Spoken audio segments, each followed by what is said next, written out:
Finalmente si può partire in questa seconda corsa riservata ai gentleman, in cui si è aggiunto il ritiro di Violet Vic all'ultimo istante per una ferratura non conforme a quanto dichiarato in partenza, in sede di partenti.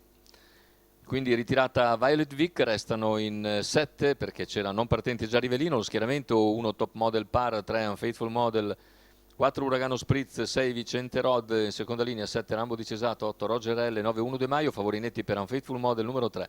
Vediamo la fase di lancio con Uragano Spritz che supera in breve Unfaithful Model e conduce nei confronti della stessa. Terza posizione per Roger L, veloce dalla seconda fila a prendere la scia di Unfaithful Model, mentre in quarta posizione rimane Top Model Par davanti a 1 De Maio e Rambo di Cesato, poi Vincente Rod che è rimasto subito fuori corsa. Intanto 15-2 per i primi 200 di gara, con leader Uragano Spritz su Unfaithful Model. I 400 se ne vanno in 37.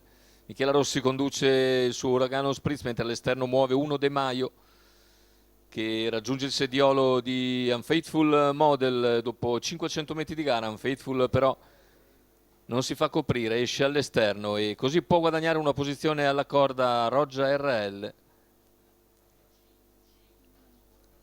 Passaggio davanti alle tribune, Uragano Spritz in vantaggio, torna sotto Unfaithful Model, lascia 1 De Maio scoperto all'esterno e seguito da Rambo di Cesato, mentre in coda rimane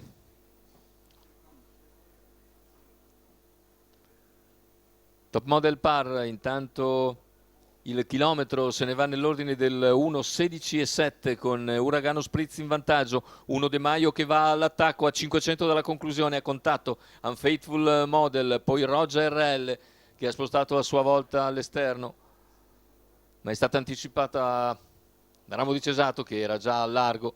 Intanto meno di 400 alla conclusione, il parziale più svelto ora in 14,2 con Uragano Spritz che mantiene mezza lunghezza di vantaggio su 1 De Maio. Alla corda c'è Unfaithful Model, in terza ruota lo scatto di Roger L, retta d'arrivo con Uragano Spritz in vantaggio. L'errore di Unfaithful Model, ultimi 80 metri di gara, Uragano Spritz si difende, anzi allunga nel finale per venire a vincere su 1 De Maio, mentre per il terzo finiscono in linea il numero 1 Top Model Par e il numero 7 Rambo di Cesato. 29-3 a chiudere dopo un 29-2, 58,5 per l'ultimo giro. Michela Rossi e Uragano Spritz a segno in percorso di testa.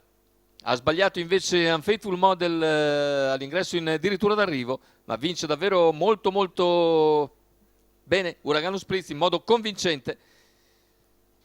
La gioia di Michela Rossi, la pacca sulla schiena del cavallo in vista del traguardo. Uragano Spritz vince bene. Per il secondo posto emerge il numero 9 1 De Maio, mentre per il terzo, probabilmente all'interno, è Top Model Par che ha ragione di Rambo di Cesato.